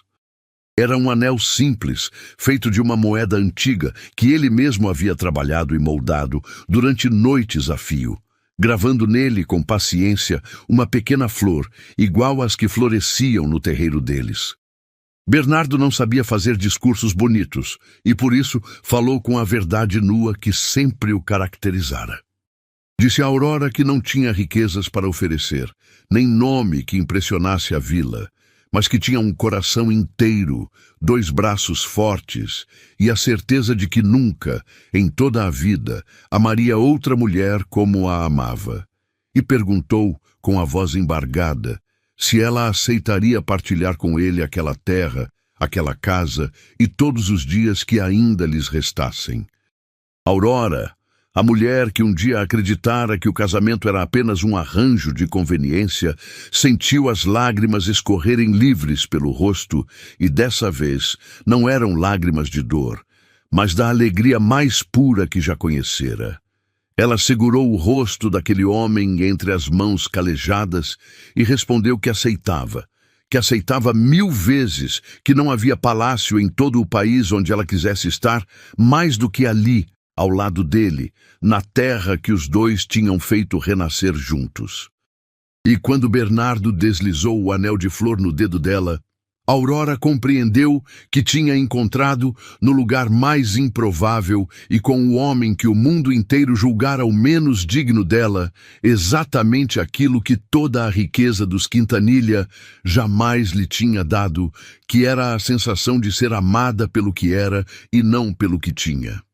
O casamento aconteceu poucas semanas depois, na igrejinha de Torre Torta de Santa Fé do Vale, numa manhã de céu limpo. E aqui o destino preparou a sua mais bela ironia. A mesma vila que um dia rira de Aurora, a mesma gente que cochichara atrás dos leques, encheu a igreja até a porta. Mas não vieram para julgar, vieram para celebrar. Porque no tempo daquela história, o povo simples tinha aprendido a admirar a moça corajosa e o homem digno, muito mais do que jamais, admirara a antiga herdeira rica e o seu pretendente poderoso. A igreja se encheu de flores trazidas do Recanto das Pedras, as mesmas flores raras da velha Dona Aurélia, e o perfume delas tomou conta de tudo. A tia Idalina chorou na primeira fila, agora de orgulho verdadeiro. E quando o padre os declarou marido e mulher, e Bernardo, sem jeito diante de tanta gente, beijou de leve a testa de Aurora, a igreja inteira irrompeu numa salva de palmas que ecoou pelo vale como um sino tocando a chegada de tempos novos. De Damião Aragão, conta-se que assistiu à cerimônia de longe, parado à sombra de uma árvore na praça, sem entrar na igreja. Ninguém soube ao certo o que se passou em seu coração naquele instante. Alguns dizem que havia em seu rosto menos raiva do que tristeza. A tristeza tardia de um homem que percebe, quando já é tarde demais, que tinha tido nas mãos algo precioso e o desprezara por orgulho e por vaidade. Conta-se que, pouco tempo depois, Damião vendeu boa parte de suas terras e mudou-se para a capital, em busca de um vazio que o dinheiro nunca conseguiu preencher. Não houve castigo, não houve vingança. Apenas o destino seguindo o seu curso, deixando a cada um exatamente aquilo que havia plantado. E enquanto Damião partia em busca de uma felicidade que comprava e nunca encontrava, Aurora e Bernardo voltavam de mãos dadas para a terra simples que lhes dava tudo de que precisavam. Os primeiros anos de casados foram de trabalho e de fartura. O Recanto das Pedras, que começara como uma ruína, foi se transformando aos poucos numa das propriedades mais prósperas e mais bonitas de todo o vale. A água da nascente, que tanta cobiça despertara, passou a abastecer com generosidade não apenas as terras do casal, mas também, por iniciativa deles, as de vizinhos humildes que antes sofriam com a seca. Porque Aurora e Bernardo tinham aprendido na pele que a riqueza que se guarda só para si apodrece, mas a que se reparte floresce. As flores raras da velha Dona Aurélia se multiplicaram por canteiros que viraram fama na região, e gente de longe vinha buscar mudas e sementes, levando para os 4 cantos do vale um pouco daquela beleza que um dia se julgara perdida. O amor entre Aurora e Bernardo, longe de se gastar com o tempo, como tantos temem, foi se aprofundando a cada estação, como as raízes de uma árvore que, quanto mais velha, mais firme se agarra à terra. Tinham um modo todo seu de se entenderem, sem precisar de muitas palavras, herdado dos primeiros tempos em que trabalharam lado a lado sem nada dizer. Bastava um olhar atravessado por sobre a mesa para que soubessem o que o outro pensava. Bastava o jeito como Bernardo pendurava o chapéu ao entrar, para que Aurora soubesse se o dia tinha sido leve ou pesado. E nas noites frias, quando o vento descia gelado do alto do vale, os dois sentavam-se juntos diante do fogo, ele lendo em voz alta as histórias dos seus livros antigos, ela bordando ou apenas ouvindo, e havia naquele silêncio partilhado uma felicidade tão grande e tão quieta que nenhum dos dois sabia explicar com palavras. Nem por isso a vida lhes poupou desafios, porque vida sem desafio não existe. Houve um ano de seca brava em que o vale inteiro padeceu, e só a velha nascente do recanto resistiu, obrigando o casal a decidir, mais uma vez, entre guardar para si ou repartir com os outros. E eles repartiram sem hesitar, e o que poderia ter sido um ano de ruína virou um ano em que a região inteira aprendeu o valor da solidariedade. Houve uma praga que ameaçou as plantações, e foram as ervas e os saberes antigos de Bernardo, somados à teimosia de Aurora, que salvaram a colheita. Houve perdas, houve noites de cansaço, houve momentos de medo, mas em cada um deles, em vez de afastá-los, a dificuldade os aproximava mais, porque tinham descoberto cedo o segredo que mantém de pé os grandes amores, que é enfrentar tudo de mãos dadas, lado a lado, sem nunca soltar. E assim os anos foram passando, mansos e cheios, marcados pelas colheitas e pelas festas, pelas chuvas e pelos sois. Santa Fé do Vale mudou muito nesse tempo. A vila cresceu, novas famílias chegaram, e a velha história da herdeira que perdera tudo e do trabalhador humilde que ninguém esperava foi virando uma espécie de lenda contada de geração em geração. As mães contavam aos filhos a história do Recanto das Pedras quando queriam ensinar que o valor de uma pessoa não está no nome que ela carrega nem no dinheiro que ela tem, mas naquilo que ela faz com as próprias mãos e com o próprio coração. E o casal que um dia fora motivo de riso e de escândalo tornou-se, com o passar do tempo, o casal mais querido e mais respeitado de toda a região, prova viva de que o amor verdadeiro, quando é plantado em terreno de respeito e de trabalho, dá os frutos mais doces que existem. Numa tarde dourada de outono, muitos anos depois daquele primeiro dia em que uma carroça emprestada deixara uma moça assustada diante de uma casa em ruínas, Aurora e Bernardo sentaram-se juntos na varanda larga que tinham construído com as próprias mãos. A mesma varanda de onde se via o vale inteiro estendido lá embaixo. Já tinham os cabelos pintados de branco nas têmporas, as mãos ainda mais marcadas pelo trabalho de uma vida inteira, mas os olhos guardavam a mesma luz dos primeiros tempos.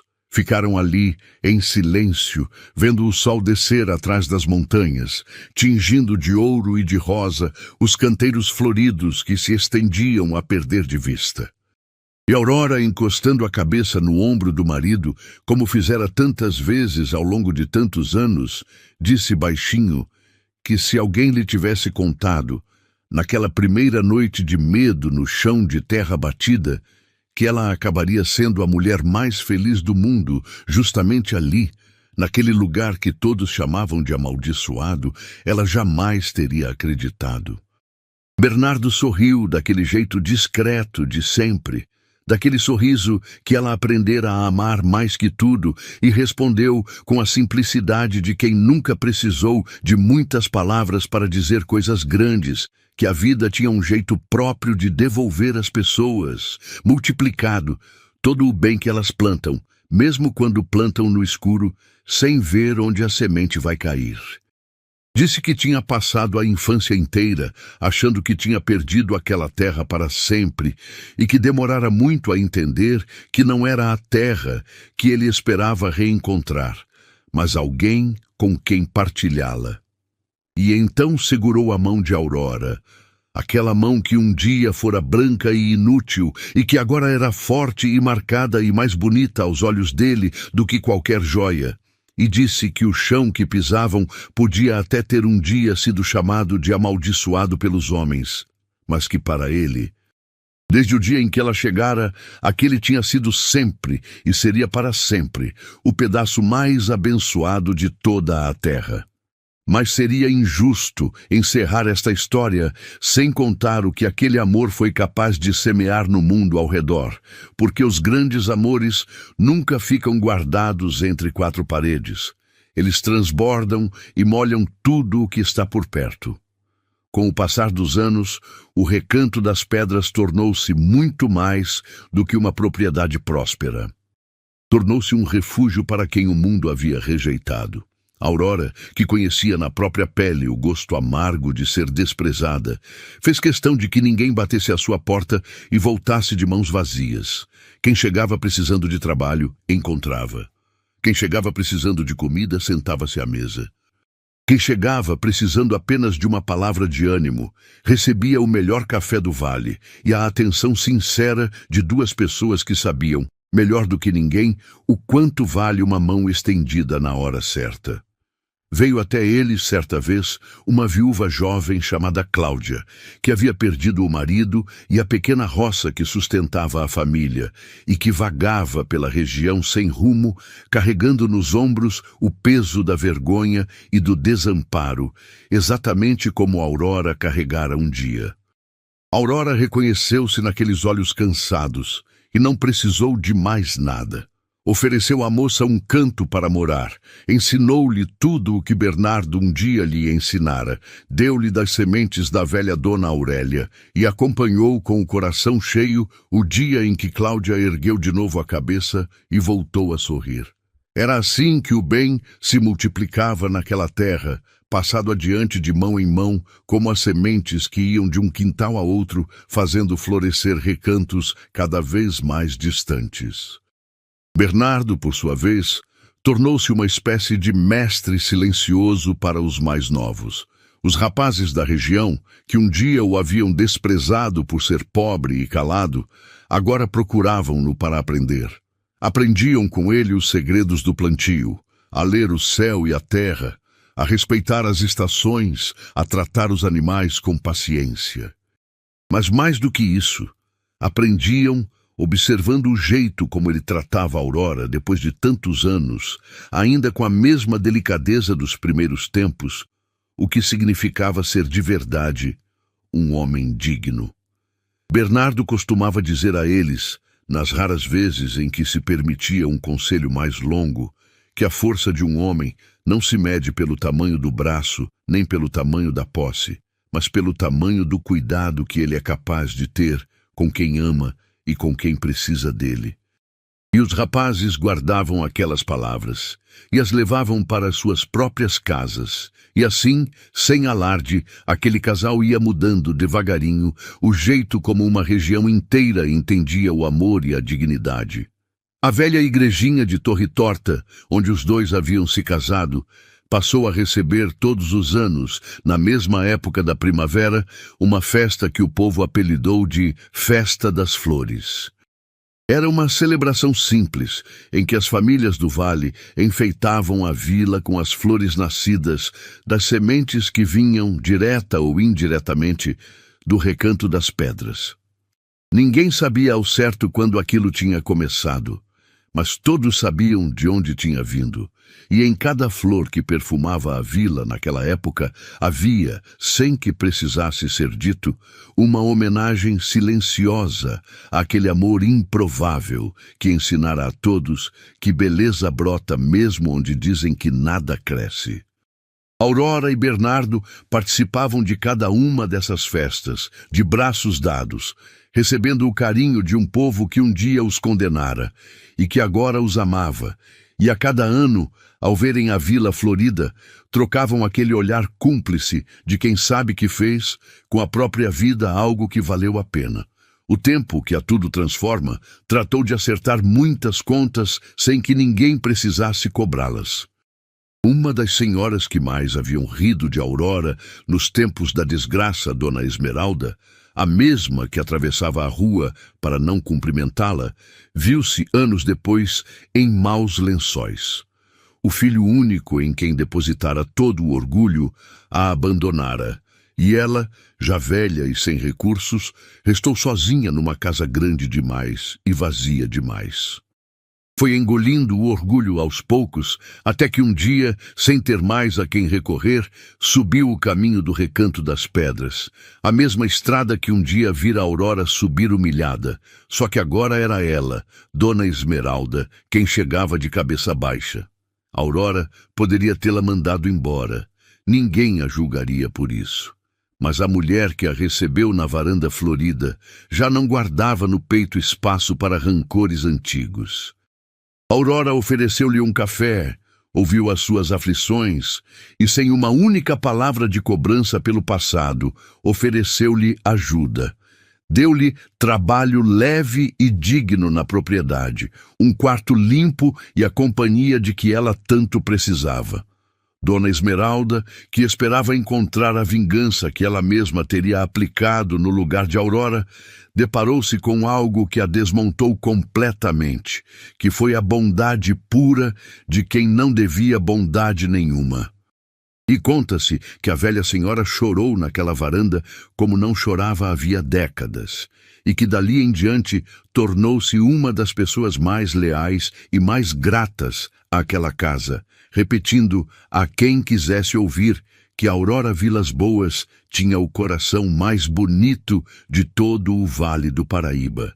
Eram essas coisas que faziam do Recanto das Pedras um lugar diferente de todos os outros.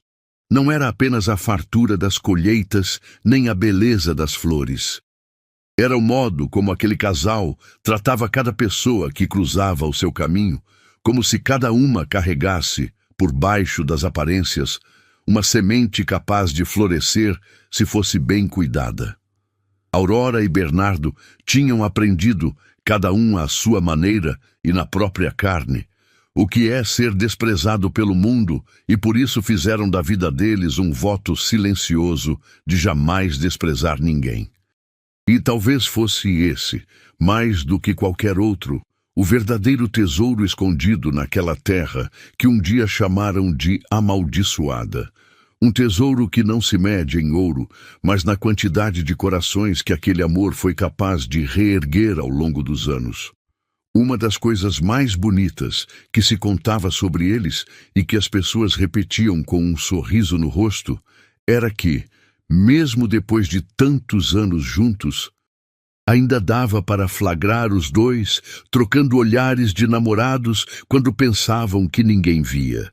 Dava para ver Bernardo, mesmo já grisalho, colher ainda a flor mais bonita do canteiro toda manhã e deixá-la sobre a janela da cozinha, o mesmo gesto tímido dos primeiros tempos. Dava para ver Aurora guardar para ele o melhor pedaço, fazer o café do jeitinho que só ela sabia e rir das mesmas histórias antigas como se as ouvisse pela primeira vez.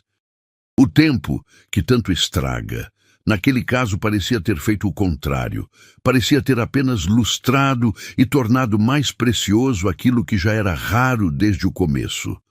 Dizem os mais velhos da região que, quando a velhice finalmente chegou para o casal, ela chegou mansa, do mesmo jeito que tinha sido a vida dos dois depois daquele primeiro inverno duro. Aurora e Bernardo envelheceram juntos sem pressa, vendo o vale se transformar, vendo as árvores que tinham plantado com as próprias mãos ficarem altas e generosas de sombra. Costumavam caminhar devagar pelos canteiros ao entardecer, ela, de braço dado com ele, apontando uma flor nova que tinha desabrochado, lembrando uma história antiga, rindo de alguma coisa que só os dois entendiam. E quem os via passar, aquelas duas figuras grisalhas, recortadas contra o céu alaranjado do fim de tarde, dizia que era como ver, em carne e osso, a prova de que o amor verdadeiro existe e de que ele é capaz de durar uma vida inteira quando é regado todos os dias com paciência, com respeito e com cuidado. E talvez seja exatamente essa a lição mais bonita que a história de Aurora e Bernardo deixou para todos nós. A lição de que aquilo que o mundo despreza pode guardar dentro de si o maior dos tesouros. De que a terra que dizem ser amaldiçoada pode dar as flores mais bonitas, basta que alguém a trate com amor. De que a pessoa que ninguém olha duas vezes pode ser, no fim das contas, justamente aquela destinada a nos fazer feliz. Aurora perdeu uma fortuna, perdeu um sobrenome poderoso, perdeu um noivo que todos invejavam. E foi exatamente quando ficou sem nada disso que ela encontrou tudo aquilo que de verdade importa. Porque há perdas que, vistas de longe, com o tempo, revelam-se as maiores bênçãos de uma vida. E o homem que ninguém jamais esperava ao lado dela, o trabalhador calado de mãos calejadas que a vila inteira jurava ser gente menor, provou para sempre que a verdadeira nobreza não se herda nem se compra, mas se constrói, gesto a gesto, no modo como tratamos os outros e no modo como amamos. O casal que ninguém jamais esperava ver junto tornou-se a mais bela história de amor de toda Santa Fé do Vale. E o seu nome ficou guardado na memória daquela gente como ficam guardadas as histórias que ensinam o coração a ser melhor. Se esta história tocou você de alguma forma, se em algum momento o seu coração se apertou ou se aqueceu, eu peço que deixe aqui embaixo o seu comentário, contando o que você mais sentiu, e que compartilhe este vídeo com aquela pessoa querida que também precisa lembrar que nunca é tarde para recomeçar e que o amor verdadeiro sempre encontra o seu caminho. Se você ainda não é inscrito no canal, esse é o momento, porque aqui, nos Contos de Antigamente, eu vou continuar trazendo, toda semana, histórias como essa, histórias de gente simples, de amores improváveis, de superação e de esperança, dessas que aquecem a alma e que fazem a gente acreditar de novo nas coisas boas da vida.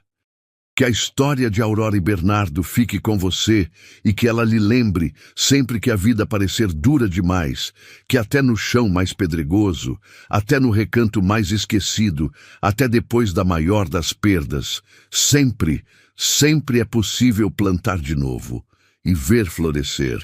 Cuide-se, cuide de quem você ama e até a nossa próxima história.